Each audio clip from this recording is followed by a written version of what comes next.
وصلى الله وسلم وبارك على رسول الله نبينا محمد وعلى آله وصحبه وسلم تسليما كثيرا إلى يوم الدين. ثم ما بعد أيها الإخوة، وأسأل الله سبحانه وتعالى تقبل منا ومنكم صالح العمل.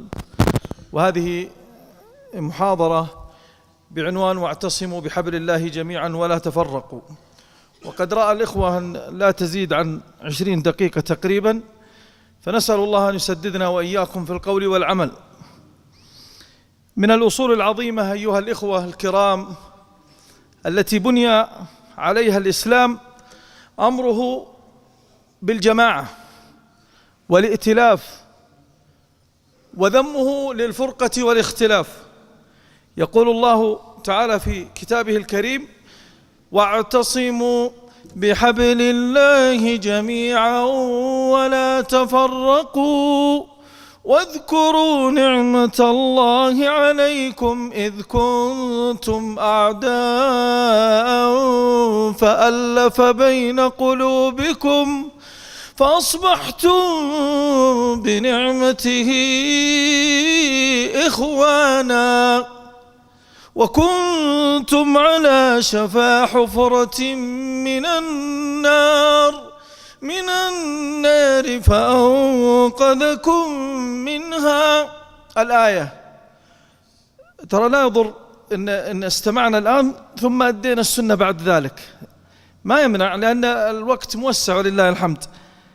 النبي صلى الله عليه وسلم في الحديث الذي يرويه أبو هريرة رضي الله عنه يقول عليه الصلاة والسلام: إن الله يرضى لكم ثلاثا: أن تعبدوه ولا تشركوا به شيئا، وأن تعتصموا بحبل الله جميعا ولا تفرقوا، وأن تناصحوا من ولاه الله أمركم. أخرجه مسلم.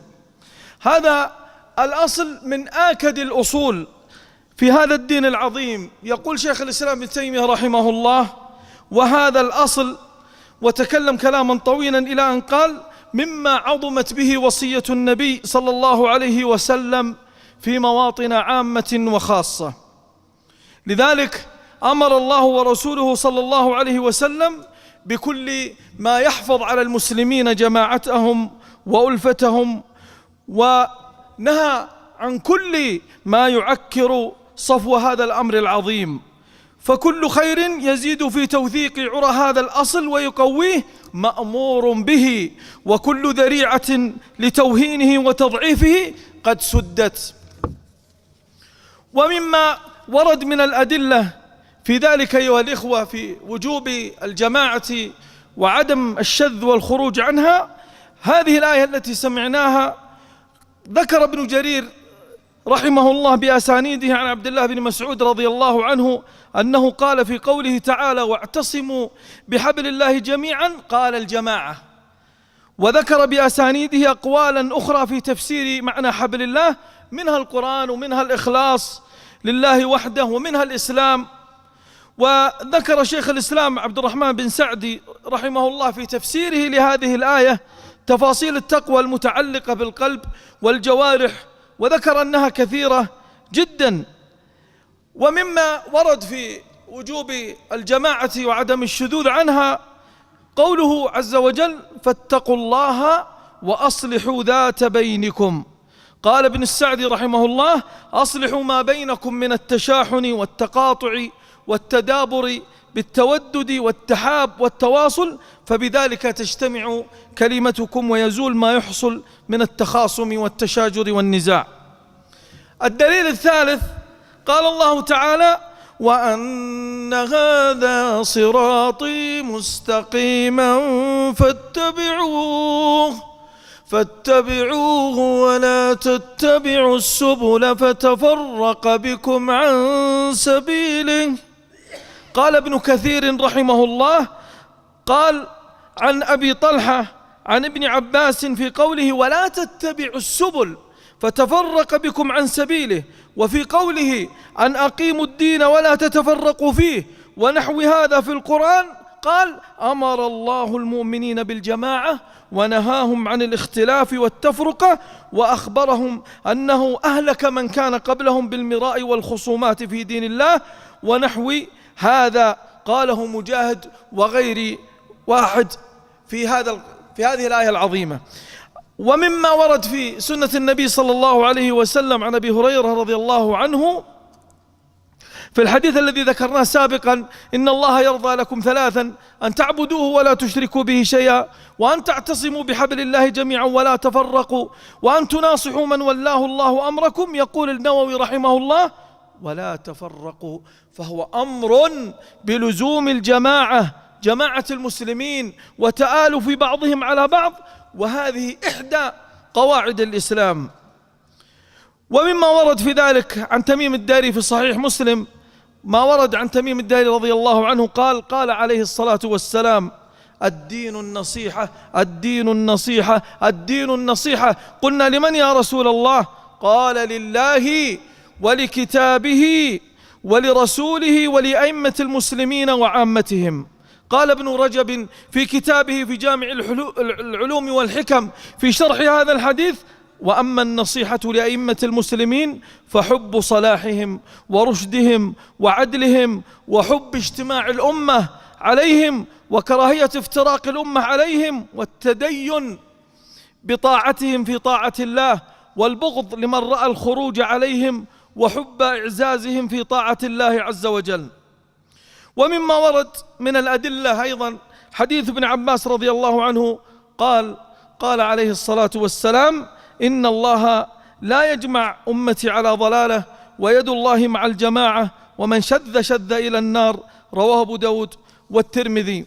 وقد ذكر السلف أقوال في وجوب الاجتماع كثيرة، ومن ذلك ما ذكرها الشيخ محمد بن عثيمين رحمه الله، فقال: الله في فهم منهج السلف الصالح في التعامل مع السلطان، وألا يتخذ من أخطاء السلطان سبيلا لإثارة الناس وإلى تنفير القلوب عن ولاة الأمر، فهذا عين المفسدة وأحد الأسس التي تحصل بها الفتنة بين الناس، إلى آخر ما ذكر. ثم نأتي أيها الإخوة إلى ما هي أعظم أسباب التفرق التي قد تؤدي إلى البعد عن هذا الاجتماع على الكتاب والسنة، وعن قضية أن يكون الناس كلهم أمة واحدة. أهمها وأعظمها الابتداع. يقول شيخ الإسلام ابن تيمية رحمه الله: والبدعة مقرونة بالفرقة كما أن السنة مقرونة بالجماعة. قال الله تعالى: ولا تتبعوا السبل فتفرق بكم عن سبيله. وقد جاء في تفسير السبل عن مجاهد قال: البدع والشبهات. ثانيا من أعظم أسباب التفرق الجهل، ولذلك يقول الله سبحانه وتعالى، أو ذكر النبي صلى الله عليه وسلم: إن من أشراط الساعة أن يرفع العلم ويثبت الجهل، والعياذ بالله. وقد ذكر الله حال أقوام وقعوا في هذا الأمر العظيم، وهم بني إسرائيل. قالوا: يا موسى اجعل لنا إلها كما لكم آلهة، قال: إنكم قوم تجهلون. فالجهل قد يكون من أعظم أسباب التفرق والبعد عن هذا الدين.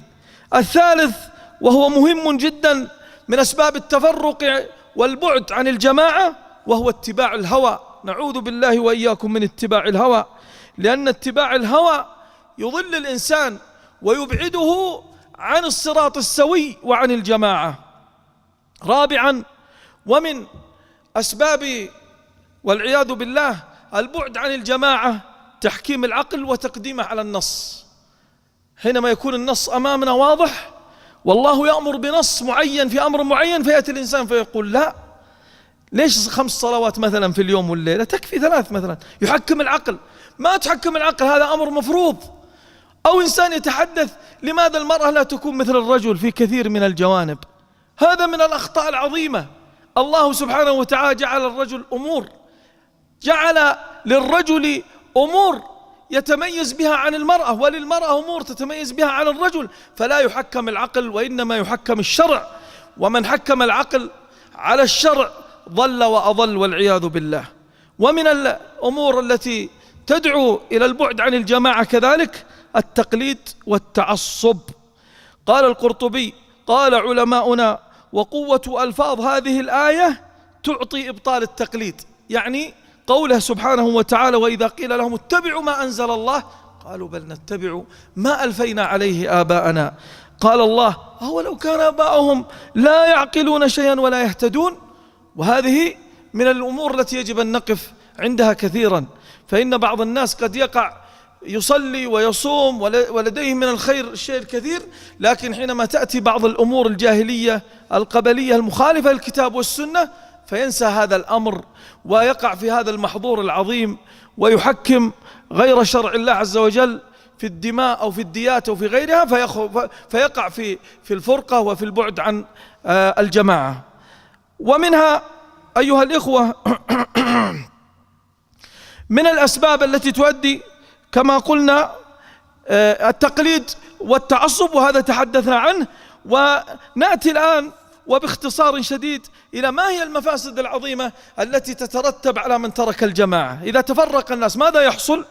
قال أهل العلم أولا استبدال الأمن بالخوف، ثانيا استبدال الشبع بالجوع، وإراقة الدماء، وهتك الأعراض، ونهب الأموال، وقطع السبل، وتسلط السفهاء، وانتشار الجهل، ورفعة للجهال، والبعد عن الأمن والإيمان، ونقص في العلم، وغربة لأهله، وضعف الدين وغربته، وكل لون من ألوان الفساد العريض في الأرض، والله لا يحب المفسدين. نسأل الله أن يحفظ علينا وعليكم جماعتنا وأمننا وإيماننا.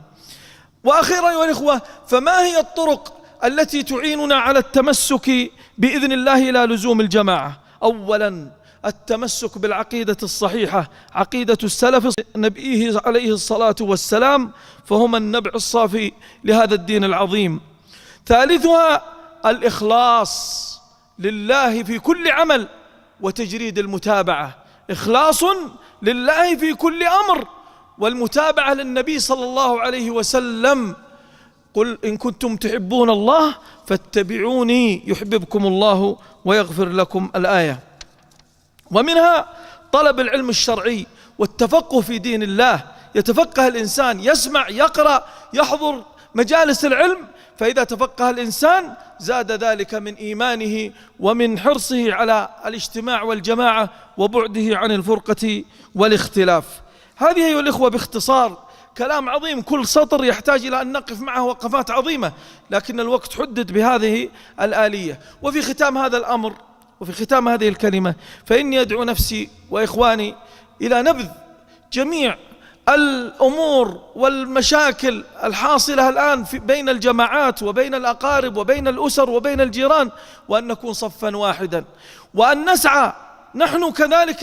لا ينفع الإنسان يكون صالح في نفسه فقط، بل لا بد أن يكون صالحا ومصلحا، إلى أن نسعى إلى إصلاح ما فسد بين الناس، وإلى أن نقارب بين القلوب، وإلى أن نصلح ما حصل بين الجيران، ما بين الجماعات، ما بين الإخوان، أن نحل كل المشاكل التي حصلت فننال الأجر العظيم، ويصبح المجتمع مجتمعا متماسكا، ونصبح مجتمعين على الخير والهدى والتقى، مبتعدين عن التفرق. وإذا تفرقنا تسلط العدو علينا، وإذا اجتمعنا فلن يستطيع عدو الداخل والخارج أن يصل إلينا، وأعظم الأعداء هو الشيطان الرجيم. نسأل الله في هذه الليلة أن يديم علينا وعليكم الأمن والاجتماع، وأن يجعلنا وإياكم من عباده المتقين الصالحين. اللهم اغفر لعبادك هؤلاء الذين حضروا في هذه الليلة، اللهم اغفر ذنوبهم واستر عيوبهم ويسر أمورهم.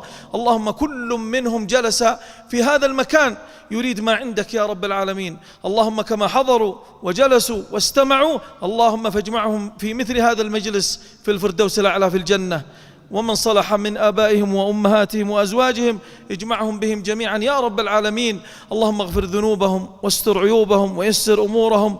اللهم أغنهم بحلالك عن حرامك، وأصلح أولادهم وارزقهم من حيث لا يحتسبون يا ذا الجلال والإكرام. اللهم لا تفرقهم من هذا المكان، لقد غفرت ذنوبهم وسترت عيوبهم ويسرت أمورهم يا ذا الجلال والإكرام. اللهم لا تفتنهم، وأكرمهم بكرمك فوق الأرض وتحت الأرض يوم العرض، وبيض وجوههم يا ذا الجلال والإكرام. اللهم انصر جنودنا وثبت أقدامهم وردهم سالمين غانمين. اللهم وفق ولي أمرنا لما تحب وترضى، وخذ بناصية البر والتقوى وولي عهده لما فيه عز الإسلام وصلاح المسلمين، واجعل بلدنا هذا آمنا مطمئنا وسائر بلاد المسلمين. اللهم انصر جنودنا وردهم سالمين غانمين. اللهم ارحم المسلمين في كل مكان وقو ضعفهم وانصرهم على عدوك وعدوهم برحمتك يا أرحم الراحمين. ربنا آتنا في الدنيا حسنة وفي الآخرة حسنة وقنا عذاب النار. وصلى الله وسلم وبارك على نبينا محمد.